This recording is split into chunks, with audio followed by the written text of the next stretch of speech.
अखरवई या ठिकाणी आपण 30,000 वृक्षाची लागवड या ठिकाणी केलेली आहे। यामध्ये 50पेक्षा जास्त जातीची रोपं आपण लावलेली आहेत।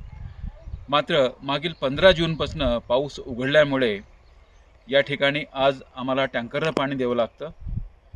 नेहमीच आर्ट ऑफ लिव्हिंगचा हा प्रयत्न राहिलेला आहे की झाडं लावण्यापेक्षा झाडं जगणं महत्त्वाचं आहे, म्हणून या ठिकाणी लावलेली झाडं जगवण्यासाठी आम्ही या ठिकाणी टँकरनं पाणी देत आहोत।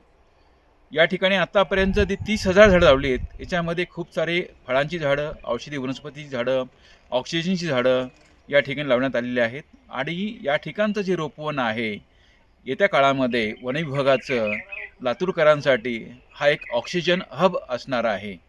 या ठिकाणी आपण एक फायकस गार्डन डेव्हलप करतोय, ज्यामध्ये 15-16 प्रकारची वड आणि पिंपळाची प्रजाती असतील आणि अशी 5,000 झाडं या ठिकाणी आपण वड पिंपळाची लावत आहोत।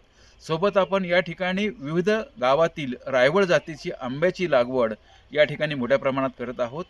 एकंदरीत या ठिकाणी एक फूड फॉरेस्ट आपण डेव्हलप करत आहोत। येत्या काळामध्ये लातूरकरांसाठी निश्चितपणे एक मोठं पर्यटन स्थळ असेल।